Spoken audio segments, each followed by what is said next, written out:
Mr. Lover Man, Yammy B. I've never spoken about it yet. It's my time now. I met Pat Tate in Brixton. We talked to each other straight away. Pat Tate had some money on the outside. Gave it to Tucker. Didn't really trust him. You know, he went to collect the money off Tucker. It was Mickey Steele. I wouldn't say that I was the greatest hit man. Do it tongue-in-cheek. I got the compass out, the geometry set, steamed into him. I was only about 4 foot high. And that f***ing hurts. I actually stabbed myself with one of those I compasses. can't remember. The person I shared a room with was Chris Eubank. He was there for shoplifting. Talking about Terry Adams, talking about Kenny Noy, talking about John Goldfinger Palmer. But I heard a lot about Carlton Leach. His name used to ring in prison. But I know them two never pulled the trigger, 100%. It was more than just Billy. I knew. We told Pat, be careful, stay away. A few hours after, depending on what time we say Rettington was, a young lady reckons that she saw him in a paper suit. And he was military trained. Bernie, I'm leaving the door of Raquel's, I've had enough and all that. Like, you've had enough now with your 20 book. Playing films now, ain't you? And I was like, yeah. And he said, oh, you should read my book. And he gave me a copy of the book Muscle. I want to say a big thanks to all our sponsors. We love you. And without you, we wouldn't be able to make this amazing show. Big thank you to Dr. Green NFT for being one of our sponsors of the show. So the Dr. Green NFT project is coming out of Portugal, and it's going to revolutionise the way that medical is transacted and distributed throughout the world. Thank you so much to Unisystems Freight UK, this amazing freight forwarding company. If you've got anything you need sending overseas, make sure you get in touch with the Unisystems Freight boys. If you want to learn any more about any of our amazing sponsors, make sure you check out the links in the description below.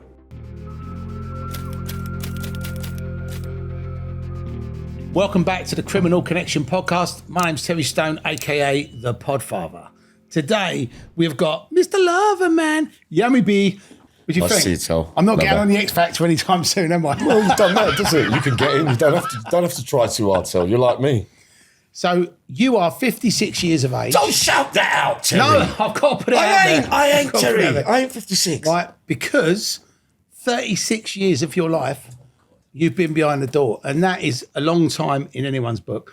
And you look remarkably young, vibrant, healthy. And I'm actually, I just like, you know, who is better looking, me or you? I mean, this is a question for everyone watching and listening to this podcast. Funny you should say that. 5 months ago, they were saying it was you. Really? But then I got clean. Now they're saying it's me. Oh, fucking hell. Sorry, Tel. We'll have a debate on it if you want. No. But many are upset that I got clean. I told you what would happen, my boy, but no, it's an absolute pleasure. I don't mind being 4 years younger than you, but... Are you, Tel? But you looking better than me is okay. I can live with that. Nah, you're not better. I'm better. Far better than me. You stayed out, Terry. You enjoyed your life. I'm on a crest of a wave at the moment. It's the best I've been, right, since I've been out, Tel. But I was saying to Richard earlier, I'm still a bit heartbroken it's taken me this long to work out the do's and don'ts in life. But I'm really pleased and appreciative and grateful. Do you know something? Some people learn it early on. Some people, it takes a bit of time. But obviously, going back to, you know, when you was younger, Yammy, you know, what was it like when you was growing up? Where was you born and where did you sort of live and where did you grow up? Well, it's a funny old game because I was born on New Year's Day, Mile End Hospital, but it was Bow Road. Apparently, so they said I was the Bow Bells. So you're proper East End. That's what they say, Till. So I was born actually in Bow Road at that hospital and then moved to West London. So I'm born East London, but never ever went back there until this time I got out and then found myself living. Imagine living in the road. When I was homeless a couple of years ago, I was staying with someone right on Bow Road. Right. And it was the first time I'd ever been there since I've been born, because obviously I've been incarcerated all that time. So when you grew up, you know, you were born in East London, then you went west. What was it like growing up? I wouldn't say a happy childhood. I think, you know, many people see. Was you brought up with two parents, your mum and your dad? Yeah, I had a father and a mother. But to be honest, Terry, I've spoke about it quite a lot, that people are familiar with my life story, but I suppose there's no harm in going into it again. But I went into care at 10 years old. So I didn't have much home life. My dad had a stroke. My mum took an overdose. There was no one to look after me and my sisters. So basically I come from a broken home. But it wasn't the happiest of childhood. I was a dream footballer, even though I was small. Right. I was always a little bastard anyway before I went into care. I was always a bit cheeky, but I was always the smallest. When I was 10, I looked about 3, kind of thing.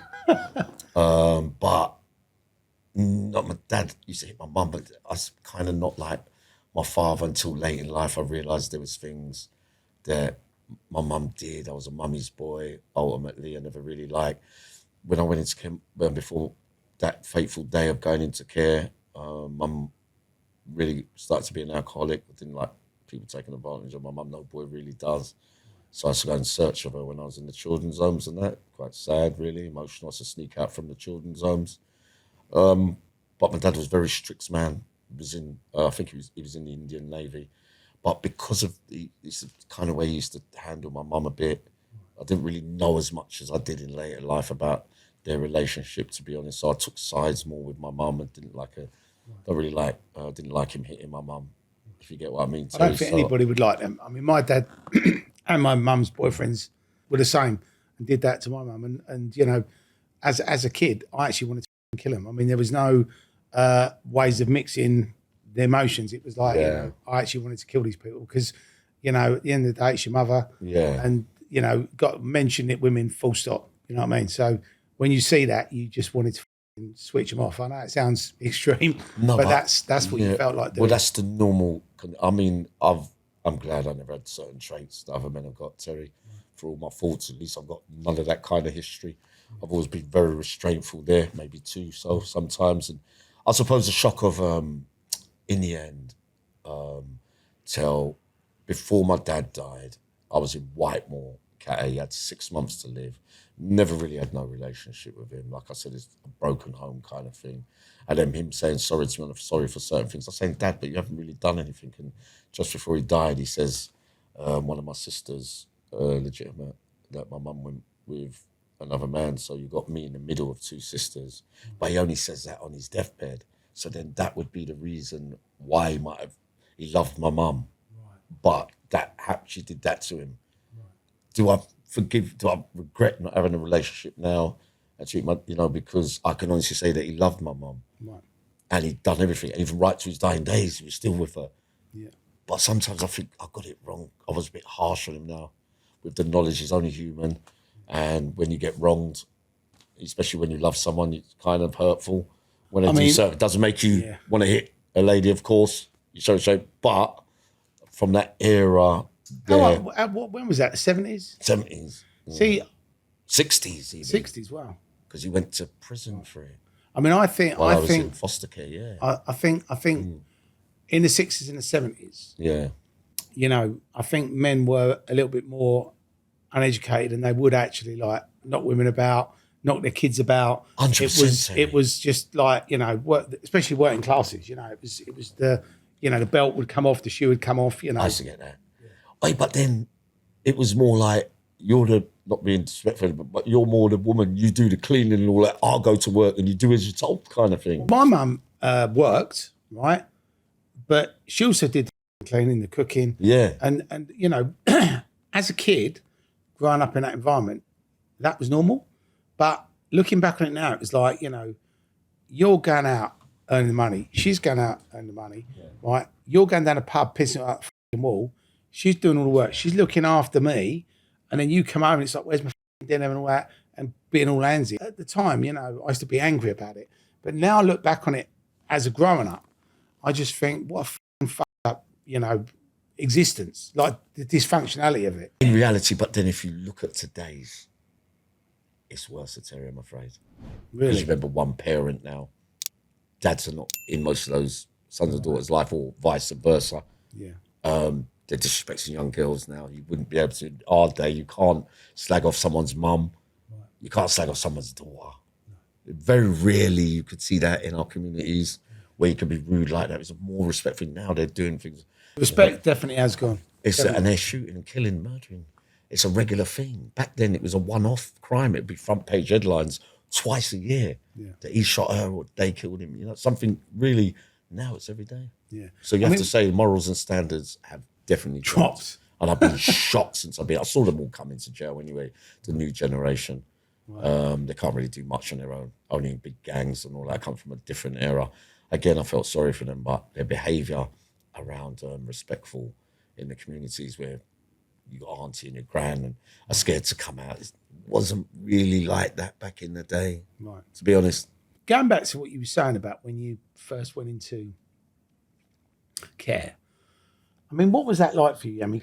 Because a lot of people that are listening and watching to this will never even experience this or even understand what that means. So it'd be good to actually to say what you felt. You know, your dad's obviously had a stroke, your mum's obviously had an overdose, you've been put into care, and did it feel like you've just been picked up and just dumped into this alien world? And Break it down without making it long, Terry, is that on the night when it all happened, when they were both in hospital, we just come from Barry Island, Wales trip. My godfather, Mr. Hall, who was in the Second World War, a Hull man, was my mum's guardian angel. He was a landlord from before we moved to Lisson Green. We lived in Labatt Grove, Harrow Road, Mozart, that, you know, all them areas before we went to Lisson Green. So when we was at Lisson Green, when they came that night, there was so much screaming from me and my sisters. We didn't really want any. He was saying we don't want to go. But obviously there's no one to look, you've got to go into care. right. We all had our pajamas on and night dresses on, and got in a car with a social worker on a rainy night, and you've got to stand outside a new home, basically, that are not your parents. But my biggest thing was that obviously I didn't want to be away from my mum. Right. So that I didn't like it. I didn't take to it straight away, and then the bad things happened to me in that children's home, and then I never saw daylight again. But when you said the bad things, what sort of went on? It's common knowledge that at the hands of probably more than one member of staff, didn't end up stabbing the actual person who was the manager of the children's home. Was abusing me for quite a long period of time. Another member of staff abusing me in a different way, but because of the stuff that I was experiencing in that children's home, where we made allegations to Westminster, and basically they swept it all under the carpet and made me feel like I was the one lying. Wow. So I couldn't go to school every day because I was crying till. So then on that day, I didn't want to go to school, because when I was going to school, I had a lot of angels there. Girls say, Sammy, what's up? Tell us, what's wrong? And then that day I said, I'm not going to school. I didn't want to go there. I had a good school teacher as well. She used to visit me in the children's home, Mrs. Hardman. I really loved it. I didn't see the importance of it then, because it's not your mum. She had a general husband, and she used to come, and everybody hated her at school. But yet she used to visit me in the children's home and bring me Easter eggs. But I used to hide behind the door when she used to come. But really, she was doing it out of love because she felt sorry for me. But in reality, that morning, I didn't want to go to school. They picked me up out of the chair because I had made allegations. They were saying, oh, you've done this to him and that will mistreat you, and you've turned against us. And, you know, and he threw me outside the front door with my school bag on. And I went into the bag, pressed the bell. I got the compass out, the geometry set, and steamed into him. I was only about 4 foot high, but I stabbed him about 30, 40 times with the little compass. And that fucking hurts. I actually stabbed myself with one of those compasses I can't remember. once. Yeah, he didn't. It wasn't severely. Apparently, he died a couple of months later, or something from something else. He said, I was having, but it wasn't because of mine. They tried to swing that round on me when I was a little boy. But basically, I got on the bus. I got away from that scene. Got on the bus with my Leeds United football bag. And I got on the bus, but I was full of adrenaline. It was like I was fighting back. I'll never forget the feeling. I was thinking, God. How old was you then? About 12 or 13, but I was a small 12 or 13. Like, but I'd already been in care 2 years or something like that. But when I got on the bus, then I got to school, and then they came in and got me at school, the police. And then basically I was in Stamford House, secure unit. I mean, in not the secure unit, first for the secure unit for a week, and then they put me in O'Hare House. And my first ever person I shared a room with was Chris Eubank. Wow. He was there for shoplifting. I was in a dormitory, just me and him. Wow. And I went into O'Hare House because I was the same age as him, but I was too small. So what happened is I went in the room and he said, baby, like you're too... And I was making him laugh overnight. And I'll tell him about what happened to me and what I did and all that. Right. But I liked him straight away, didn't like bullies. And in the morning they came and said, look, you're too small, Yammy, for this house. Even though you're the age, you have to go to the younger boys across, like that house block's there. That's O'Hare House. Hamvey House is there. So even though I was the right age for that house, but they said, Chris, you back me, said, leave him with me, he'll be all right. I'll look after him. But they didn't have it. And they put me in that one opposite. And so I would say, it's funny that, I never thought that, but he's actually the first room sharer that I spent my institutions in with. And with the abuse in this care home, was it happening to other people there as well? I found out later on. I only thought it was me. Because lots of people, and a lot of people won't know this, but in that period of time in the sort of 70s and 80s, a lot of these people that were in care were being abused by these people that were in positions of power and trust. And while I don't condone violence, I think I would have probably done the same thing. I got regrets over all my crimes outside, apart from that one. Yeah. I mean, you just sort of think, I'm here from a broken home and you're doing that to me. And I mean, it's just terrible. I mean, it really is bad.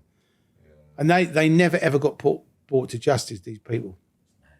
And I found out afterwards there was people closer to me and they was getting, but I didn't know at the time. The thing is, it's difficult, and it's like if you were being abused, it's not like you're going to go see one of your mates in the home and go, oh, mate, guess what happened to me last night? I was getting abused. What did you do last night? I was getting abused. People just won't talk about it. It's like, it kind of makes you feel like you've got to keep that secret. The truth of the thing, right, Terry, when you break it down, to be honest, it's like the boogeyman coming at night when everybody else is sleeping. Another boy would sleep over there and I'll be there, but he was younger than me in that room and he'd be asleep early. He was only about 8 or 9. So then you know that he's coming, kind of thing.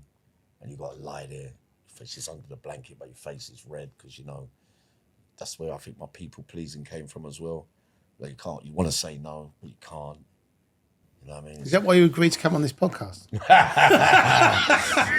Terry, it's interesting. Me and Richard were talking earlier about how funny that, good question.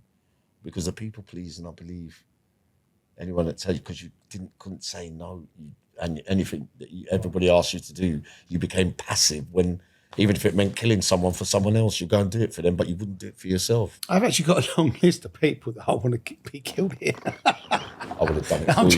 joking. No, but I would have done it for you back then. Not now, obviously.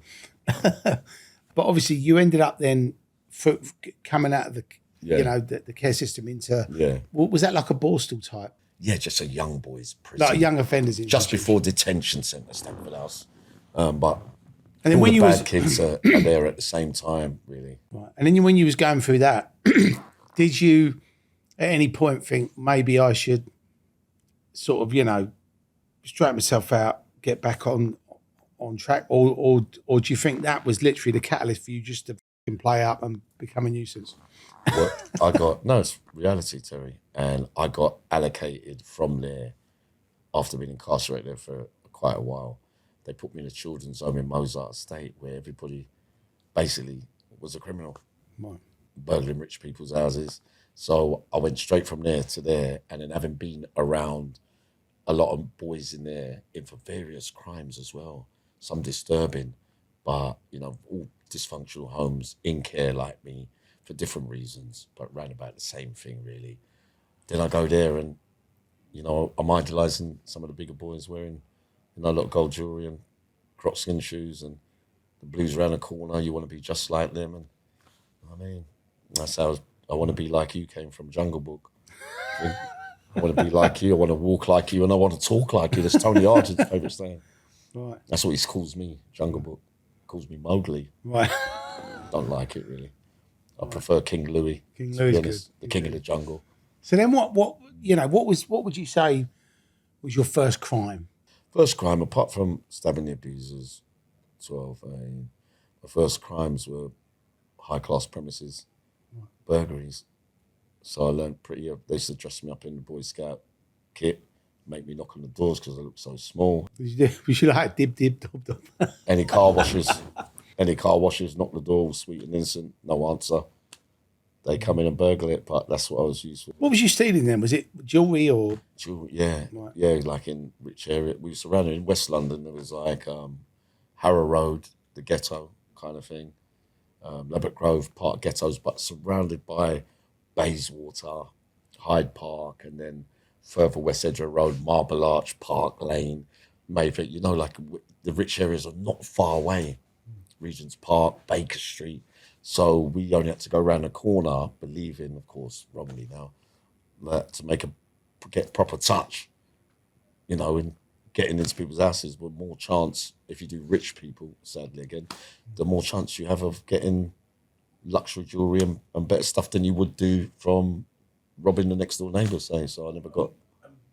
By going down this path, what would you sort of earn a day or a week? Was you Them days, it's like what would be £1,000 in jewellery or £2,000 is like 100 grand today. got it? So that was big So money. I was then. getting big pieces. What you get is like $250,000 and all that kind of thing. But 9 carat was really cheap. 18 carat wasn't much more. Like I think in the old days, 18 carat was like £4 a gram, and 9 carat was 170. Now it's £18 a gram, £19.22, and that kind of stuff. And was you stealing to order, or was you literally No. stealing and then you'd go to a jeweller's and go, "Do you want to buy this?" Yeah, no, I would. They started pushing me through the windows because I was smaller, so I was a bit Oliver Twisty. Right. But I remember feeling scared on my first view, and eventually later on in life, I'll be a one-man crime wave on my Jack Jones on my own. Right. Sadly, thinking I was Terminator, I wasn't scared of nothing. But at the beginning of time is really frightening. You want to get to the door, open it. If you get caught in there, which I did once, and nearly got killed to death by the owner. Right. But it was frightening at first, and then they'd come in, and I used to find little bits and say, "What's this?" Older mad boy will say, "Oh, don't worry, I'll look after that." And then when I used to go to the jewellery shop, they used to make me wait outside so I never see how much they got out of it. So you get later on, you're getting knocked, you're getting rumped. You know what I mean, Terry? And then you worked it all out, you'd have to stand there and wait. Yeah, just wait there. And they give you what? And what that thing when that guy almost killed you? What happened there? Did they literally come in the house when you was in there? I'd done, after the stabbing, I'd done detention centre, Blantyre House, where you have to march everywhere, the short, sharp shock. And then I wanted to do that. I remember when I went to court for my first burglaries, the laid bench at Seymour Place Juvenile Court in Marylebone, they didn't want to send me to detention centre. They said, "No, we think you should go to another children's home." So I'd have been about 15 or 16 then. But imagine that. I didn't, because of the abuse, I didn't want to go back to a children's home. I wanted to go to DC and Borstal because I heard some of my mates had done it and come out harder. Right. So I was refusing to have a chance of not going to prison. But I said, no, I'm not going back into the children's home. She goes, Samson, listen. They were kind of tearful. When you look at it realistic, they didn't want me to go there. It was really strange. They locked out all the rooms. It's going, "Sammy, look, we don't want you." I said, "No, I want to go." He goes, "We have no alternative but to give you 3 months detention centre, the short, sharp shock, Terry." And then I was kind of happy, but I remember my 2 co-defendants were in the cell. Their mums were there. I was all alone as usual. Never had nobody right from the get-go. So then when I'd done that detention centre, I came out, probably had my first girlfriend at that time as well, as a late developer. So I would have been about 16 or 17 then, but I was only out 3 months, not on a care order no more. So when I came out from detention centre, that horrible social worker, "Oh, you're not in care, no, we don't have to." I said, "All right, sweet." I was glad. First time I'd been at home since I was a kid. Probably that time my dad's disabled, mum's alcoholic. I get nicked in a house in Maida Vale where I climbed through a window, pressed the doorbell about 100 times, no one answered. But when I climbed through the window, obviously there was no way out, and the man came out with a towel around his waist. He just come out of the bathroom, and he got the telephone wires and wrapped around me and started to strangle me, and I started crying. They called the police. Wow. So I ended up, I got 4 years detained. That was my first, I got 4 years. I went to Ellsbury 16, I couldn't even sell the dock because I had 2 cases at St Albans Crown Court. So they brought all the cases together because in the early days you get bail for 1 burglary and that kind of stuff. Then I never got bail again ever after that sentence. They sent it all from Knightsbridge to that 1 case where I got nicked in a Boy Scout uniform in Rickmansworth, where we was just about to do a judge's house, and I got nicked before I went in there. So they joined that case with that case, and I went in front of Justice Strake. 2 armed robbers went up before me, my age, and got 2.5 years. I went up. I didn't have no co-defendant, no nothing. And my social worker decides to come to court and say he's got a bone structure of a 5-year-old. He's a late developer. Them days I hadn't even really started puberty. That's why you look so young. Probably, that might be. But then we was talking earlier that could be the emotional shock from the trauma of the abuse. So it stunted. I don't know, but I've read up on such things. So I'll go into that later on, Terry, if it matters. But I'm in there, can't see over the dock. My sister is up there, Jane. The solicitor's telling me, she's gone in and said what she said, he's medically bone structured, but we can't do nothing for him no more. The only alternative his prison. He turns around, Justice Drake, I'll never forget, he goes, you may be immature, because I got next to the Boy Scouting, we said, you're one of the maturest burglars I have ever seen. 3 years, 6 months to run consecutive. For climbing through windows, which was unheard of back then. My sister was crying straight away. I was crying downstairs, to be honest. And it was, they put me in Brixton. There was no room at YP, so I had to go into an adult prison at 16, 17, where I shared a free cell with 2 legendary names. So I bumped into household names older than me for them 3 nights. I was in Brixton. Yeah, for people that are listening and watching this, what was it like your first night in prison? Was it just like... They were taking a piss out of me, the olders. They were saying, how come you got so long for that? But they didn't realise at night I was still crying. I was still in shock from the sentence because they told me that I wouldn't get more than 12 months. Wow. They railroaded me on that sentence. And then from Brixton, after about 3 days, they sent me to Chelmsford, was like a miniature Wandsworth. Everyone's in blue, bang up 23 hours a day.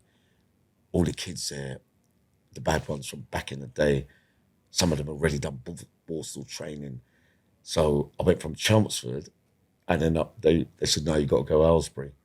And that's where all the bad lifers were. And that was the beginning of the time. That was my schooling. And people like Terry Ellis was there at that time. He was in Ashford with me at that time as well. Loads of well-known faces right from the crack of dawn, my age. But I seem to be younger than everyone. Terry, it's really strange, but everybody was the same age as me. But I remember I used to go down for breakfast in Chelmsford, and the screws would say, we'll have to phone your mum to let her know you're all right and all that. And I mean, there's always a factor with my size and my age and, the way I looked, and they started calling me babyface and things like that. But I had a lot of protection as well, though. So a lot of certain guys would always be, I mean, it's really strange, isn't it? They're really like bullies. They kind of want to look after you the smaller he was back then. It's much different than it is now. I think people, they can obviously see you and what you've been through, and they want to make sure you're all right. It's been was a feature throughout the category. Yeah. It's a feature out here now. They all seem to, I did everything wrong, but everyone still always looks after me. So I got no arguments with no one really, if you get what I mean. I lived a charmed life, but yeah, that's how it's left me feeling. And then my first ever girlfriend in Aylesbury, something sad happened to her. So I was all alone mostly for that. And you do 2-3 years, get starred up and get released, and you hit Wandsworth at 20. And all of a sudden, Freddie Foreman, Roy Hilda, Jericho, Johnny Reed, Del Crocs and Build a Bomb, they're there already. I actually... You know what I mean? So I'm in a 4-up already, and they're saying, yeah, babe. And I remember I had my first row in adult prison in front of Roy Hilda.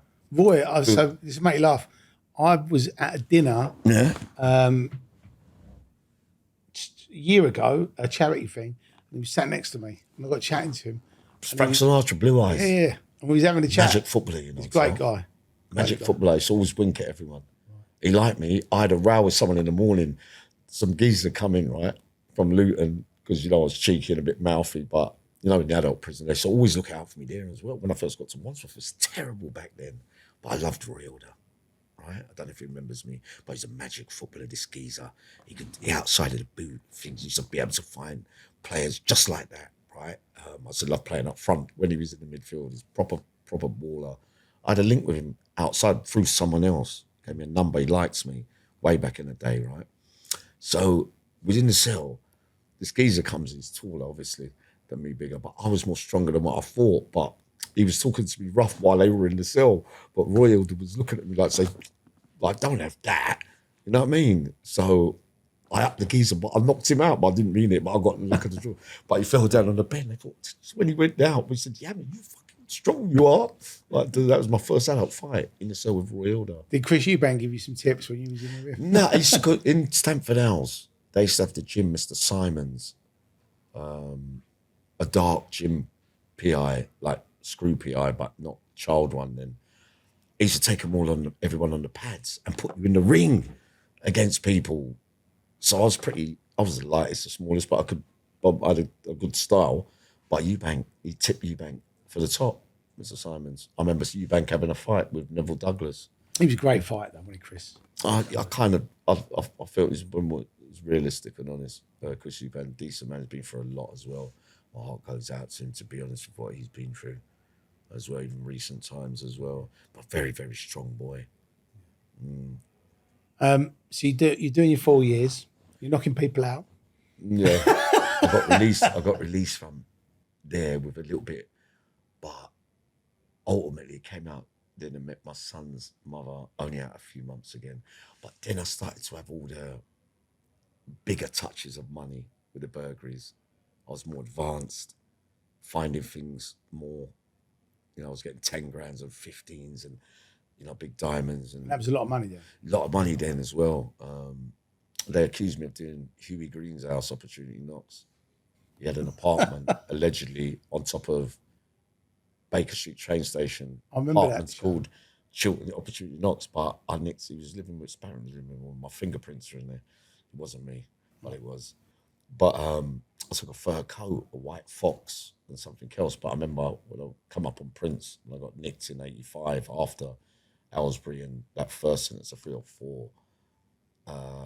I got another 3 or 4, 85, 86 for a few more burglaries. So then I got to Wandsworth. Oh yeah, I was getting, yeah. Then I started to, oh no, that's where I got the Queen's pardon on. That was the second sentence. It might be my third one, because I went away 82 to 85. Right. Then I was out from 85 to 86. We had my first kind of love after the initial one when I was a kid. Brixton, Jamaican girl, where my son's for with, that's how I got my son, and I got grandchildren, and now not really that close, really, through certain things, but obviously I love them all, really. But Terry, then I went, yeah, that's what happened. Then I went, that's when 88, 89, that's when the incident happened with the Queen's pardon, when she let me out for saving the probation officer's life. And they slagged me off for that, some people, but obviously the heavy lot said, no, what you did was the right thing, because I went to the office one day, it's a known story, and a man was on top of the outside probation office, but I got to the room just as it was unfolding, bigger geezer than me, started fighting with him, all the screws come, wraps us both up, I got squeezed, they called me a hero, I got a raw warrant, I was with Jimmy Huzzy, the train robber, then the sentence after the train robbery, I liked Jimmy Huzzy. And I went to Downsview when it first opened, and they come one day and brought a certificate in saying, look, the Queen awarded you 200 something days, raw warrant, added remission of your sentence. So instead of doing, say, 2.5 out of 4, I ended up doing 18 months. Still never got parole. I mean, one thing I wanted to ask you, most people wouldn't understand why, you decide to burgle people's houses. But what was it? Was it because you enjoyed doing it, or was it because it was only so much money? It was like a drug. It sort of pulled you in. And was it a bit of the thrill of doing it, or was it the money? What was the thing that made you keep doing it? It's a strange one, too, because I had no plans to do anything with the money. I remember watching Scarface during that and thinking I'll start sniffing like him. I was very child immature, emotionally immature, no time out. The thing is, if you haven't got anybody guiding you, I just thought it was to show people, look what I've got, and I'm the best at this. So it's more and I'm like following how they did it. Because you had nothing. Because you had nothing. Nothing, no one. You wanted to do something. You go, look at me. Yeah. I've done well. So my reasoning behind certain things, to be honest, is quite because I was always aware in my heart of hearts. I did a video this morning on my channel about, the victims. I didn't really understand the effects. I'm thinking it's just occupational hazard, and it went on year after year after year, longer sentences. Then I had a gun. Then they said I killed someone in jail. These like little things that went on along the way till, and I just ended up just doing longer and longer and longer without any time out. I've come out for a month, getting nicked straight away. I was an easy target for the police. Was you still burgling houses? Was that your thing? No, I stopped once after the Queen's pardon. Was calling me names, some of them in there, wrong and all that, and that's how they started all that nonsense. And then I ended up in the early 90s. I started to change. The ponytail, then I started growing muscles, and then I just got into drugs in there. Remember, I'd already met Pat Tate I met Pat Tate in Brixton, right. 87, 88, with Squeaky McCann was it. That's right. That's how, because we missed Brixton out. But that's how I met Pat. And then Pat, I saw him 2 or 3 times along the way, the Isle of Wight, blah, blah, to the build-up, to everything. Because Pat was my age, you're one young, but he was a big geezer. What was I he think he like? had the tea job in Brixton as a 20-year-old, 21-year-old. So this has got to be 87 or 88. Valerio Vici was in the unit. You could see them in the cage. Victor Castigator was in the cage. The Daly Brothers, I was banged up with one of them. All the old villains were there in Brixton at that time, right? So then I went to Wandsworth and then I got the Queen's Pardon. Sorry, Terry, I've gone off the cuff a little bit. No, we were just talking about Pat Tate. Oh, yeah, Pat. What was he yeah. like? Yeah, Pat, yeah. I like Pat, obviously. Pat, we talked to each other straight away. Bigger version to me. Right. Best way to describe him. Charismatic, cheeky chappy, not the hardest man or baddest man, we could do a bit of everything. And loved by most in jail. Terry, never forget that. Did you meet any of the other Essex boys? No, I never met Tucker. I never met Rolf. I'm sure it was on the recall, Terry. If you want to go into a bit of that now, it's up to you, but I'm sure I saw Pat 95. It would have been after he got shot through the window. So he was recalled for that. Yeah. That was the last time I ever saw him. Right.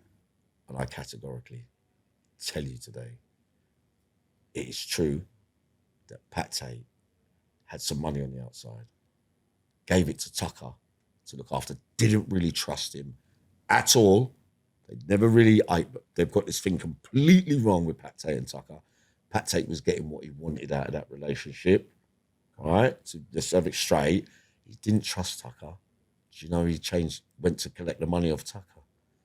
It was Mickey Steele. Wow. Did you know that? I didn't. It's exclusive. You didn't know that? No. I knew you didn't. Let's make films. So I was, when he was on the recall, I was actually with him. Yeah. So when he got out, he was only out 6 weeks. So Pat Tate gave Mickey Steele. He gave Tucker the money, but then he's got Mickey Steele to pick it up. Right, okay, got it. So he didn't really trust Tucker. He trusted Steele more, didn't he? Right. Really strange one, that, isn't it? So that leads me to the $1 million question, right? Go on then. So obviously the way the films portrayed it is obviously Tony, Pat and Craig were all good pals and they was all together. And, some people say Carlton Leach was around them. Some people say Bernie was around them. Bernard Mahoney, Carlton's best friend. and then obviously that Mickey Steele picking the money up from Tucker, obviously Mickey Steele and Jack Worms, obviously got nicked for the murders and they went in jail. But, what's your version of events? Do you know who did it? Is that what they say? I probably do. But I know them two never pulled the trigger, 100%. Right? Now, their relationship. Tucker, this is why I don't get Mahoney as well. It'd have been all right with me if he wouldn't have said that about Pat. Not being the kind of right-hand man to have with Tucker. Because many people had Pat as a right-hand man, some of the greatest names from that life that ever lived as a right-hand man. So Pat was handy and he had more skills, social skills than Tucker. Very charismatic. You like Pat as soon as you meet him. Tucker, from all my things and all that I've heard and I've listened to everybody that was been around him, been around them, been around that, and they're good people to listen to, old and new, from that time. Now, on the one hand, Bernie says, well, it's important to remember that they didn't know. Tate was only out 6 weeks. They only knew each other a few months. So what they're, in actual fact, what people are forgetting, that it was Pat Tate's ending of his life. Loads of things happened in Pat Tate's life before the thing with the Range Rover. He didn't just pop up. He didn't just pop up. Because when I knew him, he went with Sarah. He had a wife. Her name wasn't Sarah, as far as I remember, unless I've got that wrong, of course. But, these things have happened. But they weren't that close. It wasn't that close at all. And I stick my neck on the line and I tell you categorically today that Pat Tate wasn't meant to be there that night. I keep changing my mind when I first came out, listening to this one and that one. Obviously, it's the But the most. thing is, I think that's what's created so much hype about it. I mean, if you was outside of the UK Yeah. and you was an alien in outer space and someone said, who are the greatest gangsters to have ever lived in this country? People would say, well, it's got to be the Craze and the Essex Boys, because the Craze spun so many stories, so many books, so many films. Same with the Essex Boys, so many books, so many films. And really, if you think about it, it was. But I think and I've always asked myself, what is it? And I think it's because nobody really knows, right? Everyone says, well, they've gone to jail for it, they got killed, they were doing this, they were doing that. Nobody really. The only people who know are the people who got shot, right? Well, but or the person that done it. Yeah. Now, look, 3 people, well-known big names from that life. The Blundells being one of them. And we clarify, there was more than just Billy Blundell who told Pat.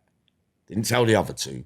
Be careful, stay away, blah, blah, blah. So when you look at the underworld, all the big names all around the country, they're already doing business together. He would tap him and he'll tap him and he knows that one. And they're going to go, them lot, right? And they said, let's get Pat out there. No one wanted him there. I've got to say it to you. They've said their bits. Yeah. Mahoney, Carlton, Leach. It's good to hear different people's stories. But I'll say to you, Terry, as well, ones are still definitely didn't. Well, I don't whether they was in the air or whatever. But everybody knows a bit more than me. The ones, but Bernard Mahoney is a real strange one, because on the one hand he talks like Tucker taking orders off Tucker. Right, I'll do that. So on the other hand, he's legged it before December, right? Pat Tate's house has been raided after Leah Betts and all that, or just before, I can't remember which. And they pull him and say, well, there's rumours that you talked to them. He seems to have all these 6 senses about everything about to happen, not pointing the finger. I've got nothing against Bernard Mahoney. He does what he does, and, he's made a couple of quid. He's done it the way that he's done it, but he's been a lot of contradictions in reality. But Bernie's a Marmite character. And you either like him or you hate him. I think Marmite's a bit understated, though. It's 90% that don't really like him. It's unfortunate that a lot of people probably, to be honest, Carlton Leach a bit more. And I was. Do you know what? I've had loads of people message me. Some people have said it was good because Bernie's never done a podcast before, and he said to me, the reason I've never done one is because he said and I kind of get it. Look, he was a doorman at Raquel's. He's met a few people. He said he met Carlton. He said he met the Essex Boys. He said he, was around these characters. He's obviously written books. And look, bottom line is he's a retired doorman that's written some books about some gangsters. He's done some documentaries and he's making a few quid out of it. And the thing is, I think everybody probably expects him to do a certain thing. And obviously because he doesn't do what people expect, people get the hump with him. And then obviously a lot of people say he's a grass. A lot of people say bad things about him. I can only take him as I found him. And I've just found him just to be, look, people don't fucking like me. Fuck them. Yeah. This is my story. If you don't like it, you. And he's very matter of fact, and I just think for him to actually be that, wrong with that. Some sad bits to his story as well. For him to be that up front though, he has to be though, to be honest. But the moral high ground, there's always.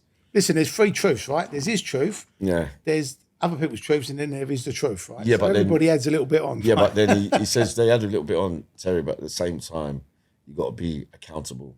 Of course. What you say and everything. And if you're going to lead people up the garden path and change the narrative whenever it suits you, then bring out certain things later on after you've made mistakes before, after you've online and saying this, after pretend, right into the Yorkshire Ripper and changing sides left, right and centre. And there's a lot of unhappy people. Do you know something? Someone actually sent me a message and said, what, I don't trust that guy.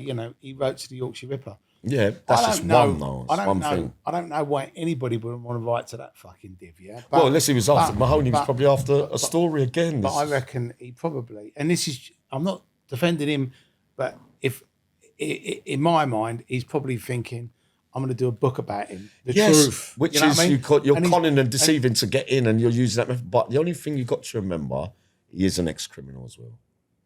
He was a bit cold coming across on the podcast. He lacked emotion even when he was glassing people and, You know what I mean? Even when he's talking about Leah Pet stuff, he didn't sound that. I'm not saying he's not sympathetic and that's real. I'm saying he doesn't project it very well. So that could be a feature from his childhood. But hey, I'm not Freud or Jung. All I know is I'm good at reading people and blah, blah, blah, blah. There's certain things I don't go along with. Yeah. And I think there's some Jack and Danny's in some of the bits he told you. You know what I mean? Like you were saying, you know, you got a phone call that night. Yeah, I heard you're after me. You know, for the geezer that got nicked for selling supply and he's rang him. Then he says he's leaving the door and he was leaving anyway, whether he got nicked with a gun or not. It didn't even matter. And then he says that he had to tell them that he was leaving and Tucker didn't like it. But yeah, it was Tate and Roth that came to the club looking for him when really, what one was it really, if you get what I mean? It doesn't make a lot of... And you remember, let's get it straight, you thought I was lying about the geezer in the paper suit. And What was that? With somebody saying, a young lady wanting to come on my podcast, saying that a few hours after, depending on what time we say Rettington was, so if they're saying it was 6, 7 o'clock, they're saying like at 12, 1 o'clock that night, which I always believe it was later anyway, the murders, right? I got my reasons for that. Well, then a young lady reckons that she saw him in a paper suit, like you get nicked and they take all your clothes off you and you're in a forensic suit, which is what certain hitman would use to go on and murder people. So you can throw it away afterwards with, you know, the residue and all that gone. And he was military trained, Bernie. And he admitted on your podcast that he likes to kill people, in jest or not. Like to kill people, and you don't get nicked for it. So, all right, we'll take it as a joke, Uncle Bernie. Cool. But they're your words, again. But you're in the frame with all this. Not only was you legging it before December, the fateful month, and leaving the door of Raquel's, I've had enough and all that. Like you've had enough now with your 20 books. I've done with Essex now. Of course you have, because it's done anyway. But I ain't done because I've never spoken about it yet. It's my time now. Yeah? But I'll do it properly. Now, Terry. So the way that Bernie has put, he's in the thick of it. Pat Tate, is not in no position to make judgment on Pat Tate. Carlton Leach, I think, got a bit more. I was hearing about Carlton Leach from the 80s. Right? I'm going to get to the headhunters in a minute that I was in jail with in Wandsworth. They were the first to get sentenced for, right? So Carlton Leach is a well-known, I wouldn't say he's a gangster, but there's a bit more to Carlton Leach than just a doorman, right? From what I know from prison, right? And Carlton Leach did a little bit more in the communities for other people with trying to steer them away when he first, you know what I mean, a few years and years ago, right? When he was trying to do his motivational stuff to inspire people to stay away from crime. And he did those bits. Those bits are factual. But I heard a lot about Carlton Leach. His name used to ring in prison. So those bits I've got to clarify, I've got to say it, like it or not, Carlton Leach had a bit more about him. No one ever really knew, but he's a Lone Ranger. No one would really have it with him. So just the average Joe Blogg's doorman, right? Which is up to you. You know, we know that he could have a little row. Bernard, and he absconded to South Africa, running away, didn't want to do another sentence, but yet he laid out 6 people over there and got bail, and then decides to come back round, and it all gets, but it's dramatised. Pat Tate, that's what I was going to say. None of them really knew Pat Tate because he wasn't around Tucker and Roth long enough. You know, he's only now he's coming out and going, let's remember that Pat was Tony out. You didn't say that 20 odd books ago. Do you know something? Start with, you was going on like you could make a character reference for Pat Tate, but you can't. You never saw enough of him. Pat had a big life before Raquel's and blah, blah. Maybe he's just talking about from what because obviously he said that when he went to Basildon, he worked on the daughter Raquel's.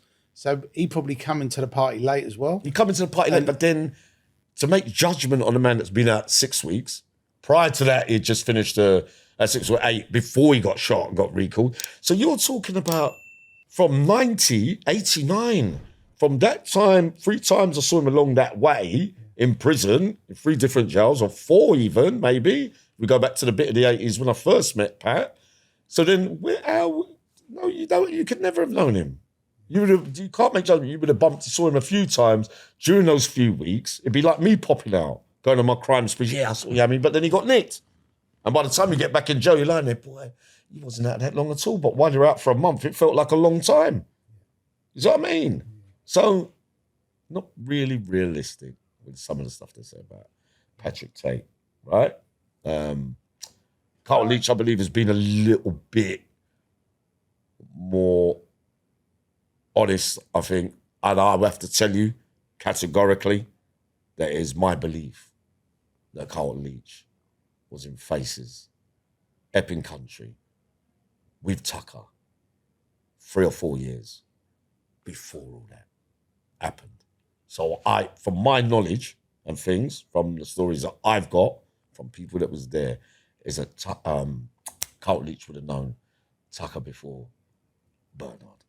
That's my opinion. You might know more. There might be more evidence. To be honest, again, I don't know, right? Because I wasn't there. You wasn't there, right? But when I spoke to Carlton, which was probably when we first spoke, right? He was working on the door of a restaurant. Yeah. And I was walking down the high street, and I walked in to get something to eat, and he was in there, and he went, "Oh, you're making films now, aren't you?" And I was like, "Yeah." And he said, "Oh, you should read my book." And he gave me a copy of the book Muscle. Right. And at the time I thought, oh, it's another book about a doorman, because lots of doormen and gangland enforcers, debt collectors, were all doing books with like John Blake Publishing. Yeah. And I just thought, it's just going to be another one of them books. But when I read it, I thought, actually, the Essex Boys thing obviously interested me because I saw the Essex Boys movie. Yeah. And I always thought it been done badly. I thought it was shit. Is that how you started out on it? I thought Essex Boys, Sean Bean playing Tony Tucker as a northerner. They didn't call themselves the normal names. And I thought it was a disappointing movie. And I had a bee in my bonnet when I saw that film, thinking, why didn't somebody actually make the fucking film? And then when I read Carlton's book, in the book, it had the football stuff, it had the Essex Boys stuff, it had Nigel Benn, and I then rang him up and said, you know what? I said, this is actually an interesting book. So is it in Carlton Leach's book? So that would have been about right, what happened in Faces and the Epping Country with Tony Argent and Tucker. It would have been if he was Carlton Leach around for that Nigel Benn stuff. But he there's pictures of him with Tucker and Nigel Benn. Well, I've got it. My dates and times are right then. 90 and 91. And he always said how close he was to Tony. Blah blah blah. Again, as I said, when they died, I never met them. I knew of Carlton Leach being a doorman. When we did Rise of the Foot Soldier, I put in my book, that he used to work with us when we was doing the raves, which wasn't true. He put in his book about me and him being really good mates for years, which wasn't true. Right? Why do people always fall out at the end of everything? But it doesn't matter because at the time, I thought his book was great. I put the money out for the script and buying the book. Right. I developed the story. I got the script to the point where we could go out and get the money. But it took me 2 years of knocking on fucking doors to try and get that funded. Oh. Right? And at the time, me and Carlton were good mates and everything was great. And then when the film came out, the people that funded the film, I think he had some sort of fallout with them. And something happened where then he went off and made his own film, which was basically the same fucking thing with the same actors, basically Rise of the Foot Soldier 2. But obviously, he already had the deal done with his other company. Yeah. And I think where they fell out and they started suing each other and, I think I got the blame for it, even though I was in this party. So that's how it went. So he then was online going, oh, this, that, and the other, and blah, blah, blah. And not another fucking Foot Soldier film. Oh, why don't you stop playing fucking Tony Tucker and all that?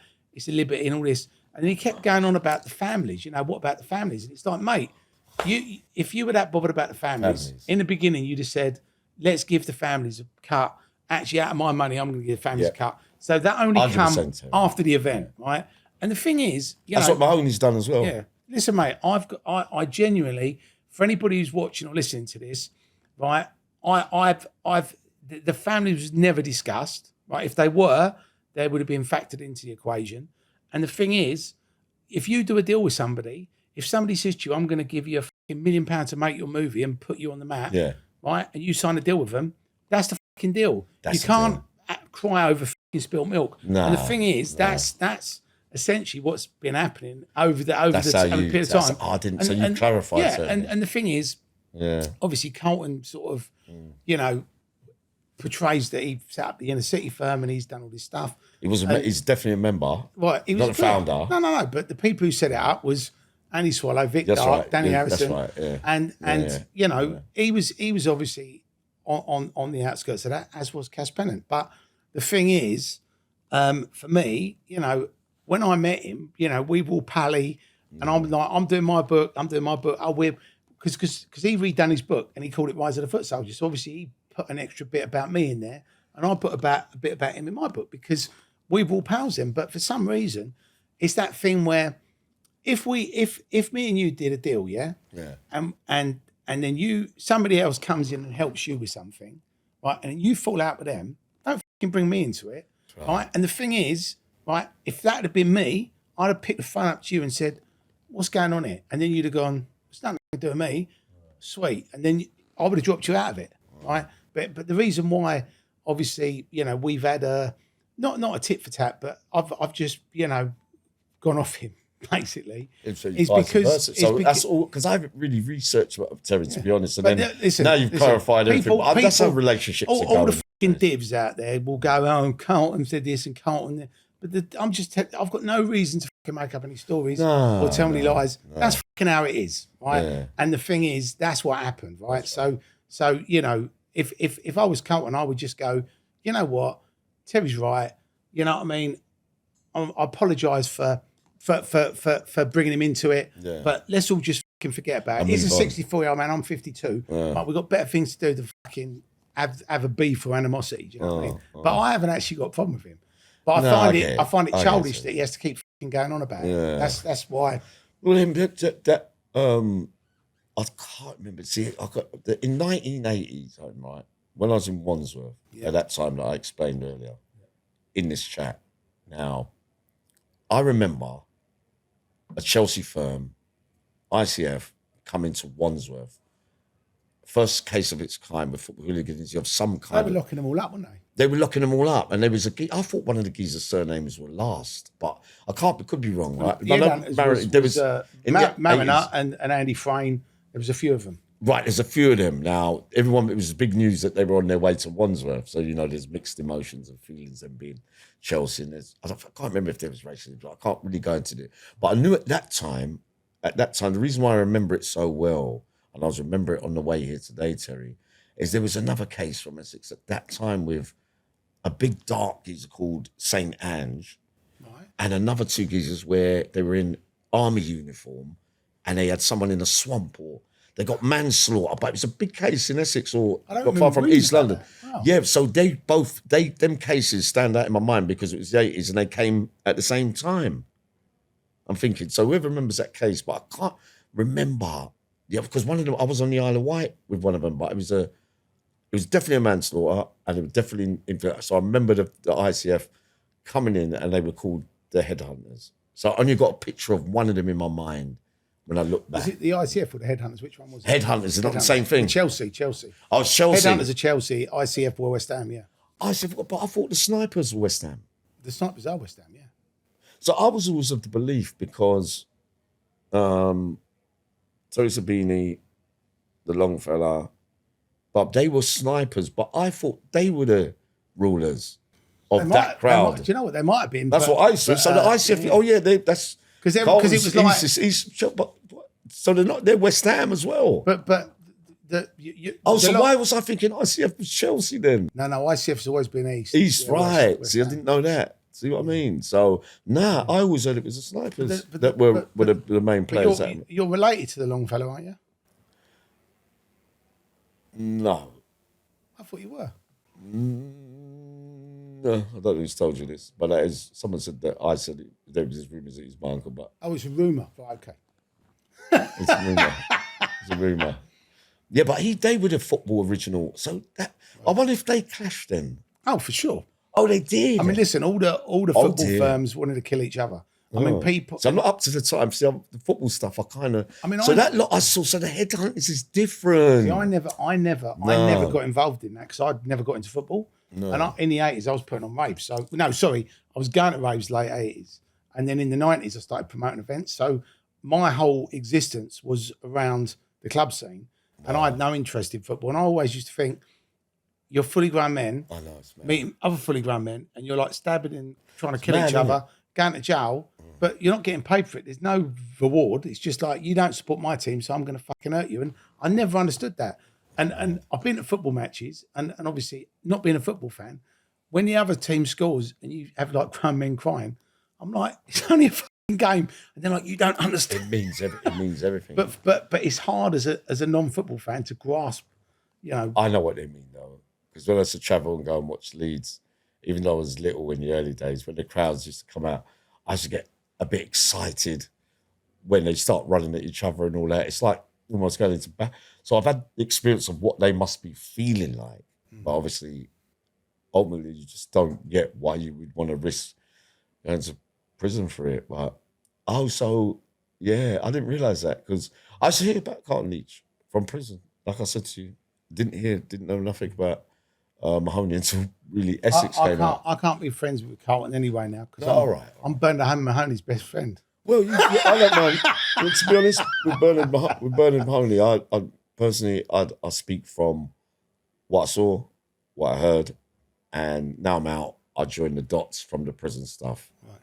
From having met everybody from all directions, now to have been out all this time and meet others, families, victims, you know what I mean, supposed other big name players from that life, been out all this time and then listen carefully, and then I join up, I reckon, more dots, because after all, none of them have done it, the circuit, to join all they're saying is basically their truth, what they saw, what their last bit was with him, and that bit, there's some definite fannying going on. Oh, for sure. 100%. Because after all, it wasn't a long period in life, Terry. If you talk about the rave scenes that you was involved with, how many years did that last? Well, must have years. I was in it for 10 years promoting, but the scene started in '88. So I'd say from '88 to 2003. Yeah. So what was that? 12, 15 years of I mean, look, the rave scene still goes today. But I'd say that was probably the period where it went woof. And in 2003, it started to go the other way. And that was because a lot of the clubs got redeveloped. Yeah. A lot of the gangland stuff escalated. A lot of people weren't allowed to book certain DJs, certain acts, because the authorities, whether it's the council, whether it's the police, whether it was the clubs itself, they were like, we don't want that here, because if there's a shooting or if there's somebody dying on drugs, we're going to lose their license, and we don't want this shit. So literally, I missed all that. I had to hear about all your raves then, because I was away with Andrew Pritchard as well. Yeah, Andrew's I liked him, Andrew. Did spend a lot of time with him. As a man I really liked, well respected. So good looking like me. Yeah, of course. He's all right, Andrew. He's charismatic as well. Andrew's a good geezer. He's actually been on the podcast. I checked on him. Great. It's great. We haven't put the episode out yet as we film this, but but it's coming. But obviously you going back to your story. Oh yeah, sorry. So obviously we've gone on about the Essex Boys now. Oh yeah. Carlton and Bernie. So now the thing I was going to say is that when you're a suspect in the case, like Bernard was, and he was, Terry, he got pulled in. He's been questioned about near enough everything. Also, his whereabouts and all that and everything. Shouldn't be allowed to comment on cases either. No. So I've got to be honest about that. But yeah, we'll leave that behind now. Okay. No, I'm not going to go. But you're going through this stuff where you're burgling houses, going to jail, coming out of jail, getting in trouble, obviously getting guns. You know, I mean, when did the drugs come into your life? Drugs came into my life in the 80s, briefly with the sniff. Smoking weed a little bit, but I never really liked it. So I went off that pretty early. So I was having no time out. Periods in custody got longer and longer. After the Queen's pardon, when 1992 came, I was out for a month again. Got into crack outside for a few weeks. Started doing smoking in prison. Then I started changing and then I turned into Yammy. From sweet boy Sammy to that crazy lunatic Yammy who was pulling strokes left, right, and centre and supposedly robbing loads of drug dealers in prison. I suppose robbing drug dealers. I mean, I actually heard when I was doing the events, I heard about these people. They were like ex-military guys, and they were literally going around tying up and robbing drug dealers. Yeah. And I remember hearing about it, and I was going, "That's like genius, because they're not going to ring the police." Some will, and this is what. But was you robbing the dealers because you wanted to prove a point or make money, or was you doing it because you wanted the drugs? Yeah, mine was rather silly in there, to be honest. So I'd, go in physically, and it's nothing big serious, not like nothing, but I learned that kind of behaviour of the early Brixton men kind of thing. There was a lot of robbers in there. Pat used to hang around with a few as well, but Pat would more likely get someone to go and do it rather than do it himself, but then he took a lot of stuff in there as well. Patrick Tate, and he had a lot. Was he taking the drugs as well? He was taking drugs. He was on roids as well, early. Right. Pat, but he always had a bent. He had a lot of bent screws as well. Pat had the gift of the grab. He could always make things happen and all that, from inside there too, right? But yeah, I went on my journey, and more the early bits, robbing, no visits, all alone in the jungle throughout the 90s, prison to prison, getting moved for this, moved for that, developing, doing jobs for dealers in there, paying me. What sort of jobs were you doing? Just like silly little things, probably. Or cutting people? Which is sad, really, but I wouldn't say that I was the greatest hitman, right, to be honest. I do it tongue-in-cheek, really. Right. The worstest thing I did. Someone told me something the other day where they used to get boiling water and put sugar in it. Oh, God, I've done that. Fry over people. I've done that once. That's the worstest thing I ever done. I regretted that. Thankfully, he healed. That nearly ended up in a court case for me, well, it did, and I got off. But the rest of my stuff, the hitman, a bit more comical. Give us some funny stories. Well, I ran up behind someone, but it didn't come properly. Tony Argent used to have a favourite saying of mine, like, because I like someone, too many people done good things for me. So then when someone was going to get done, sometimes, like, I'd take the payment, then I'd go and tell the person that you better go, because I'm going to have to do, and then run down the block and everyone would blame me, and but I've already had to get, silly little moves I used to do like that. Headbutt again, what do you want done to him? Black eye and a fat lip. That's all. He never paid the canteen. Bosh, bosh, bosh. Go to the geezer. Yeah, you're going to have to take that bit. I'll share the gear with you after, and all that kind of stuff. Madness. Been stabbed up myself over someone else, Swell side as well. Been rushed by the whole yard up north. Got away lightly there too. So I've had my skirmishes. The 90s was my worst. By the time I went to the Cat A's on the rerun from 2000 onwards, I was already established from all my years before. So the gift of the gab was more prominent and more liked, because a lot of those men I did time with in the 90s and 80s was now beginning to get life for murders. Some had been serving life sentences all that time, and I'd been back and forth. So you're bumping into those again, and then some of the household names, them gangland stuffs were happening at that time all at once. Every single name that you could ever think about were in the Cat A's all at once. You know what I mean? So who are the well, I wouldn't say, they're not celebrities, but who were these sort of big names that you sort of rubbed shoulders with? You're talking about big names from supposed true crime. Then you talk about Terry Adams, talk about Kenny Noy, talk about John Goldfinger Palmer. You're talking about other names, Gary Nelson. You're talking about Kevin Brown. You're talking about Kevin Lane. You're talking about Tony Argent. You're talking about Bill the Bomb. You're talking about every single person. I take it Bill the Bomb blew things up. No, he was a ticking time. He was like an explosion. Oh, that's why he was called Bill the Bomb. Right. Bomb, when his head used to explode, crash. Right. So I put him down as my heart. What was it like being in that environment? I mean, because people were all so serious, what was it that everybody respected everybody, and there wasn't really any trouble because everybody knew everyone was capable, what they were capable of? No, there's the dynamics, really tense atmosphere. I like being the centre of it all. Obviously, we've got the Arifs, Rookie Lee, there's many a name. Got the big man from Manchester, John Gray, Paul Massey.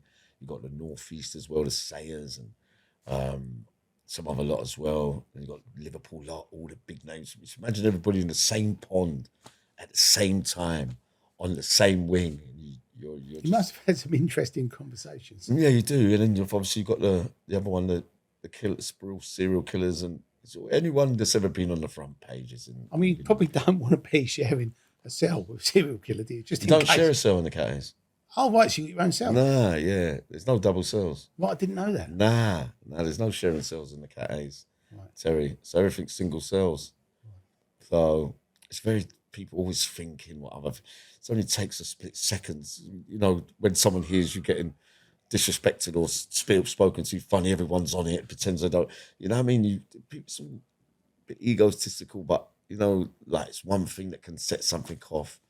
You can almost feel the atmosphere sometimes. I suppose in there as well, if it's magnified, isn't it? It's magnified, but you know, a lot of traumatized individuals, certain crimes like they got to live with and only they know.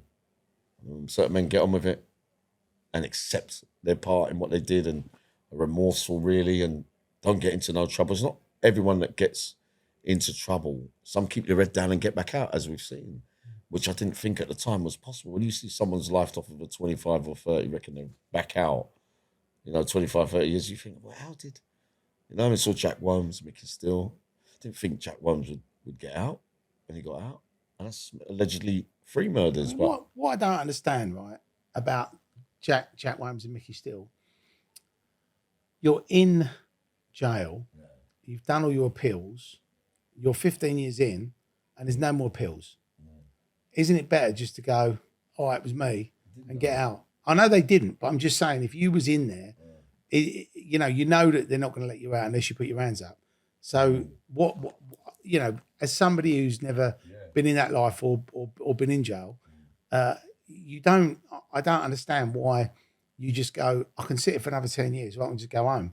I'd want to go home. But I think they changed. Someone pulled me up on it the other day because if you never admitted to your crime, you couldn't get parole.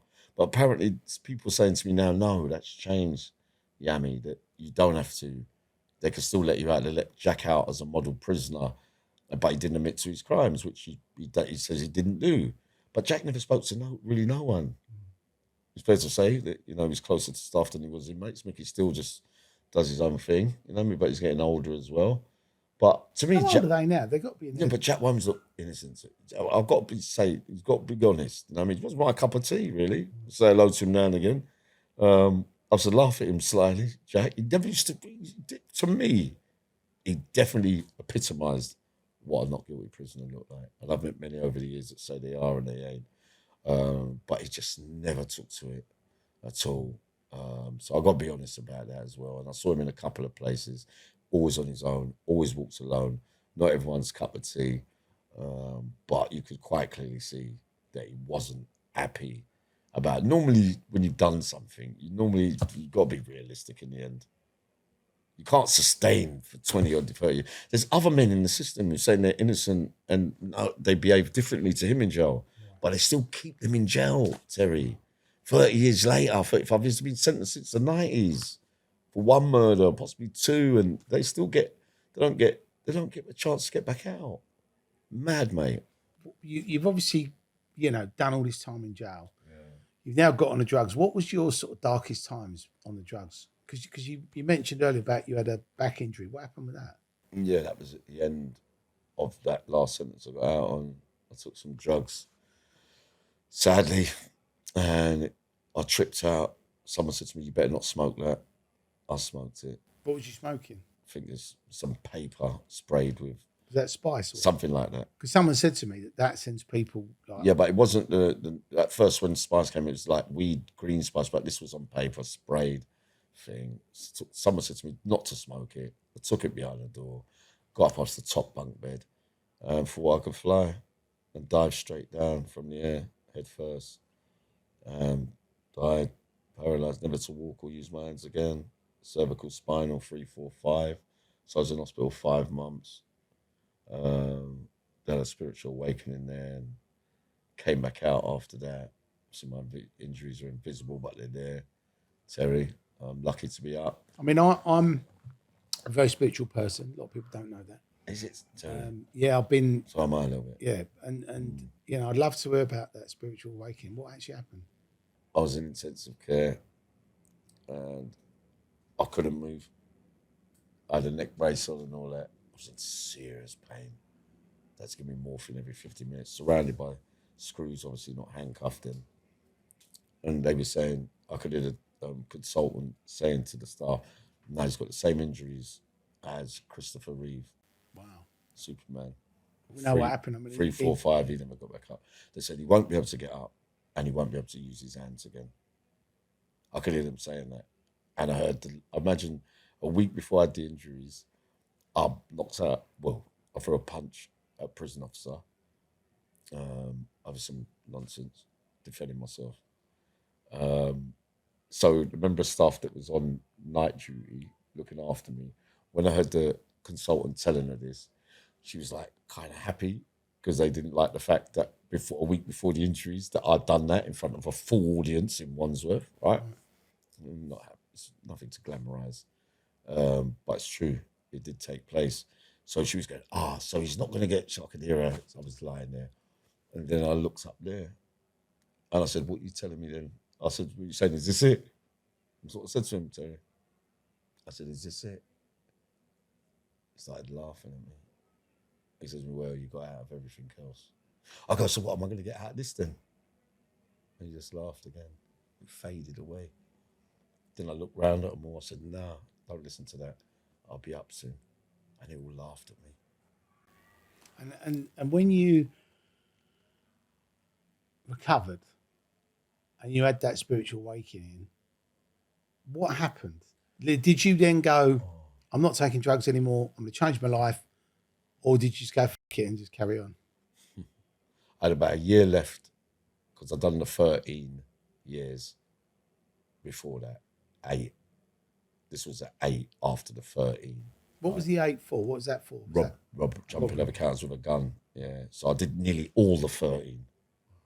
All of that. And I did all the 8 as well. So what was you doing with the gun?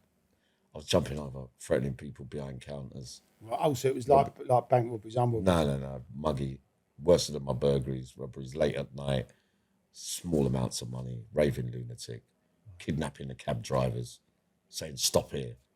Petrol stations. Give me a pound of coins. No, jump over the counter, the Hilton hotels, and daughters jump over the counters in the middle of the night.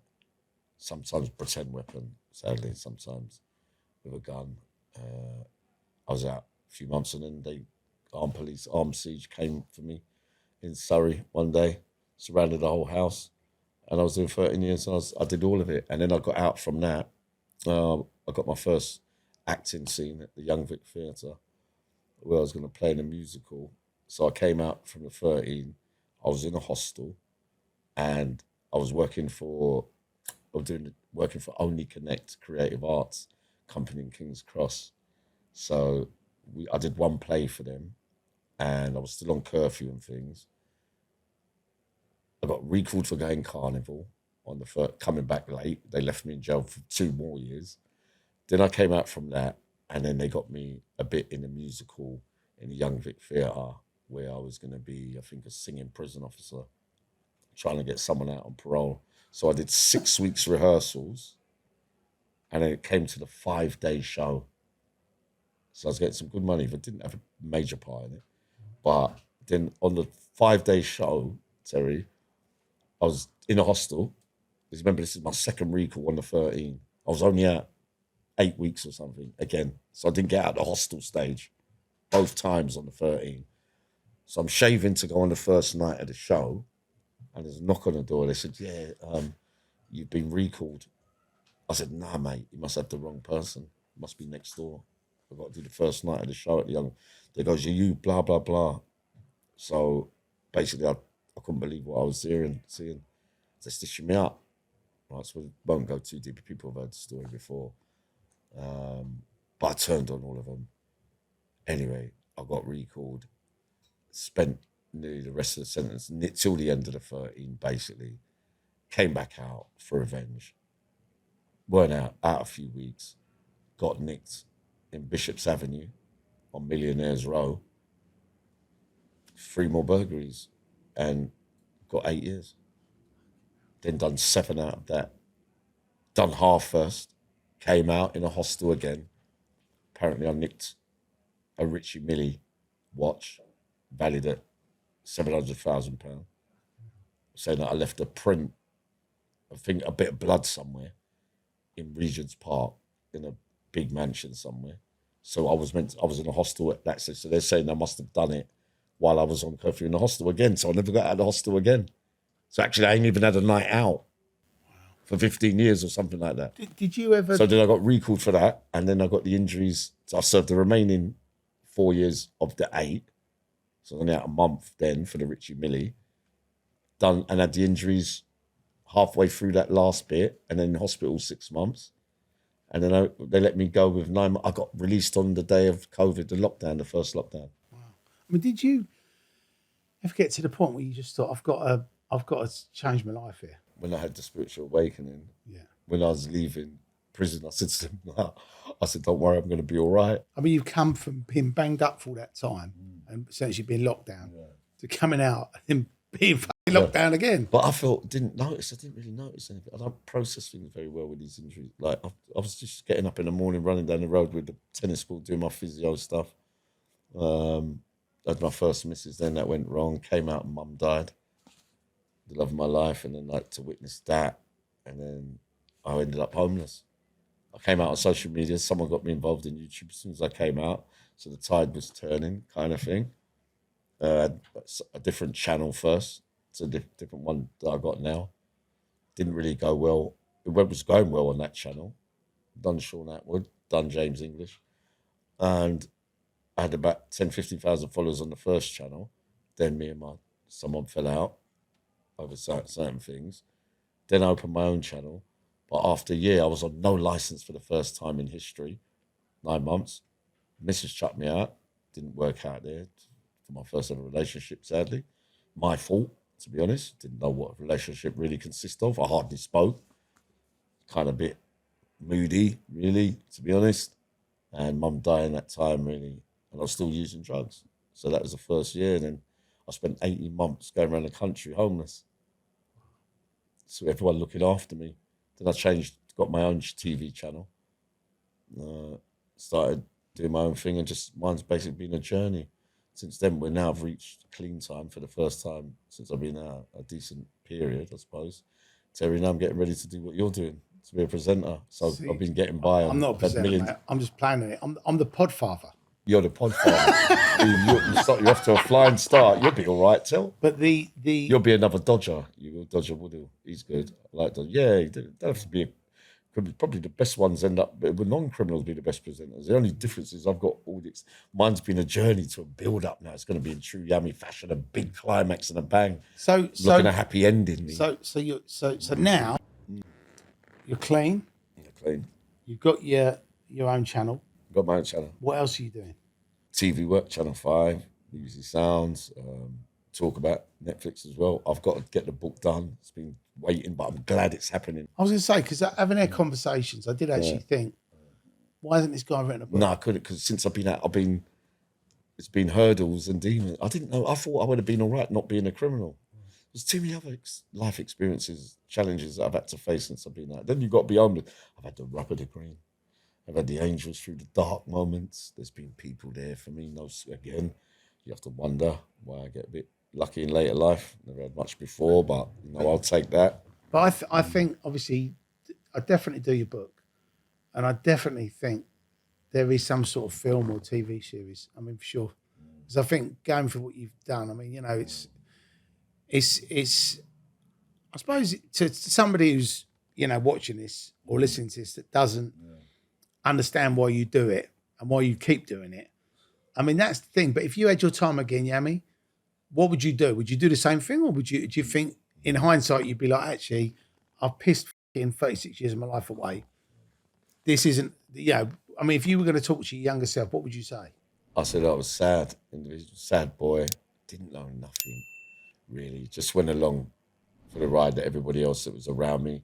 That's all that was around me at that stage, and I continued with it in and out of jail. But when I look back now, a lot of the supposed big names and loads of men along the years told me that I didn't need to do what I did. There could have been many other things in life, and I didn't listen.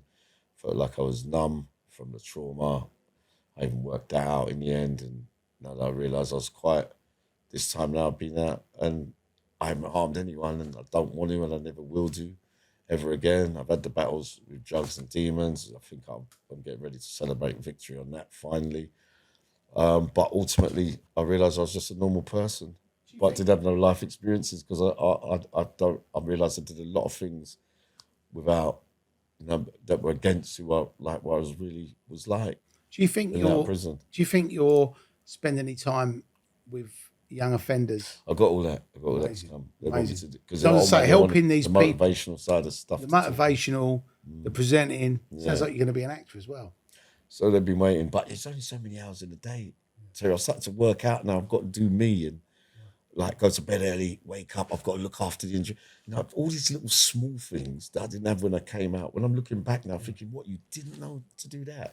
You didn't even know. You go to people, places, certain places I was getting hurt when I was going there. They said, yeah, come here, Yammy, we'll look after you. But not everyone's life is like yours. They got their own. They don't mean it, but you go there clean, you end up dirty when you're leaving. Then you got put up with their problems. And then I'm getting used to relationships and ladies that I missed out on all these years. And I'm beginning to feel like I wanted to be Casanova when I was a little boy. Now, Mate, you're 56, so you might as well start now. I might as well start now, but I haven't promised anyone anything.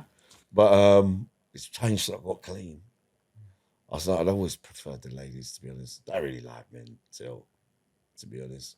But not like that, but I prefer Ladies company. I prefer ladies company me.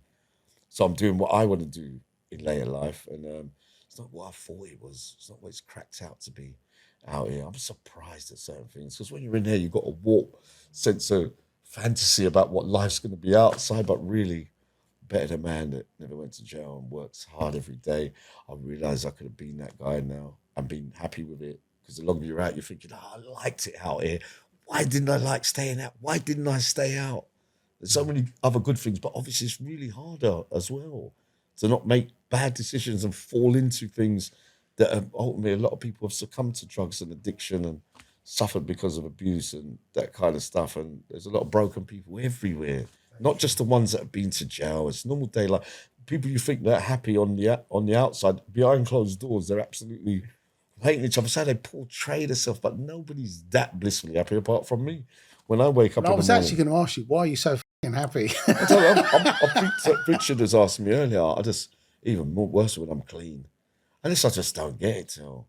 But I wake up in the morning, I'm absolutely delighted, if you get what I mean, because I would have taken 3.5 years out without committing a crime, right?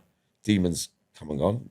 We still work towards teetotal in the end. I still have the odd little drink here and there at the moment, but that's running its course now. But I ultimately would have been glad if you'd have told me from in there, after everything that's happened, that I'd get 3.5 years out, because the longest I ever was out in those 40 years was 20 weeks in one go. So I actually did 36 Christmases.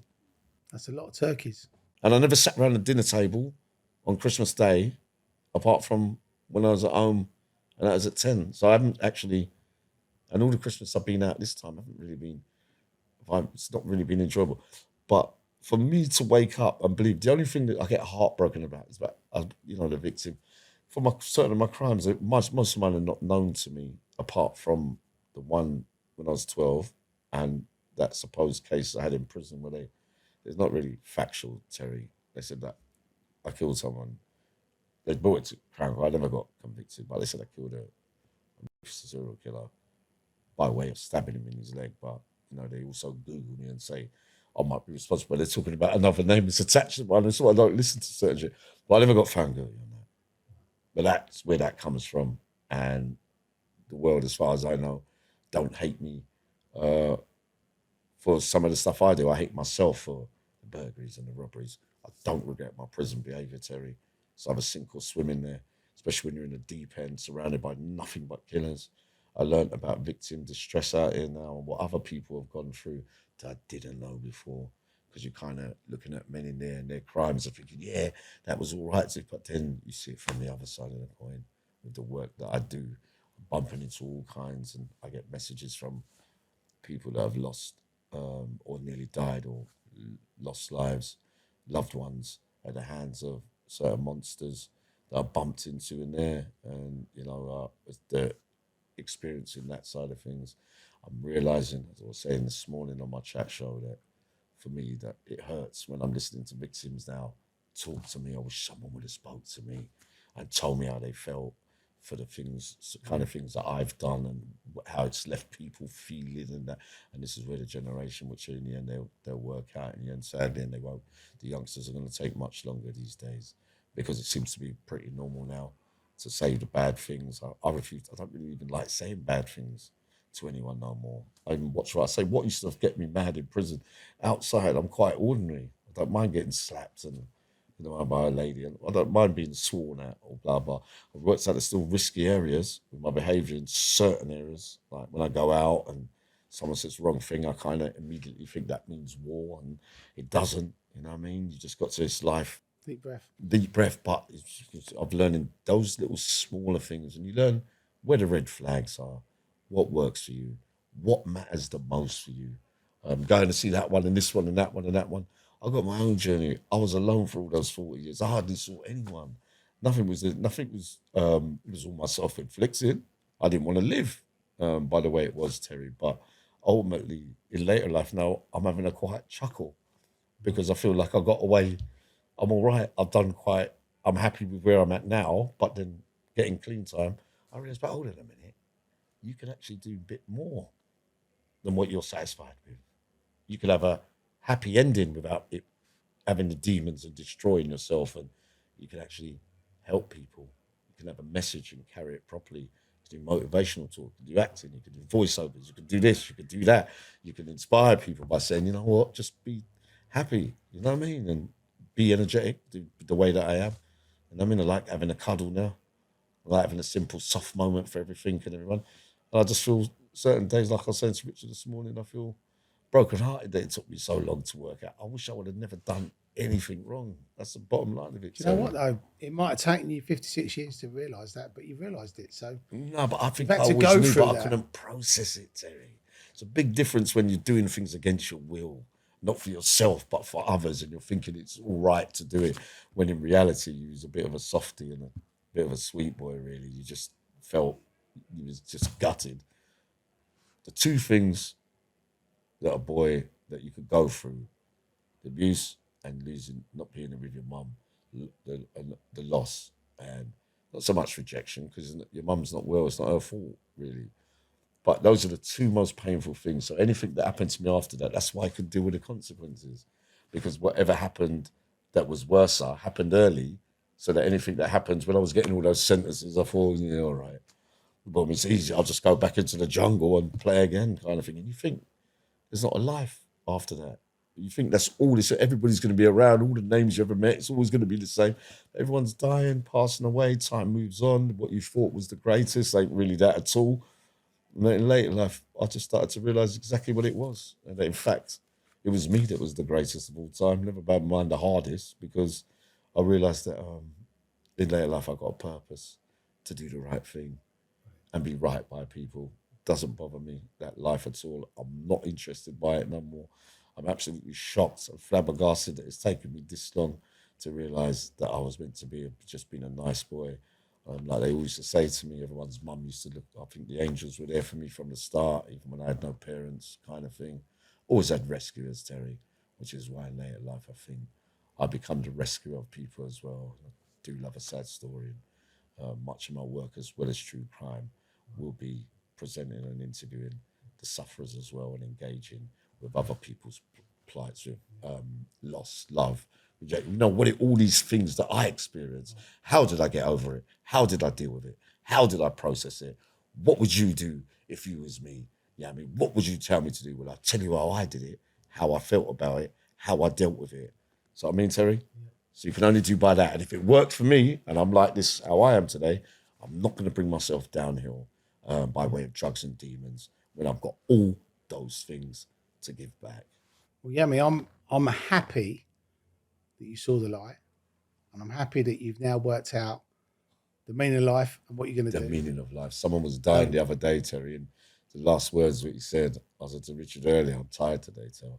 And he said, because it's been all day, I've been waiting for you. You took the fucking piss, mate. I was waiting 8 hours out there for you. Really? Yeah, really. Right? You got, Really. you got it at 8 o'clock in the morning, Terry, yeah? yeah, I was. I went here till 10. Oi, Terry, listen. I know you were. Oi, but Terry, this was dying the other day.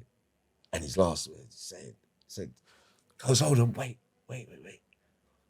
I've worked it all out now. I swear. Let me live a little bit longer. I just know what to do now and all that. And it's too late.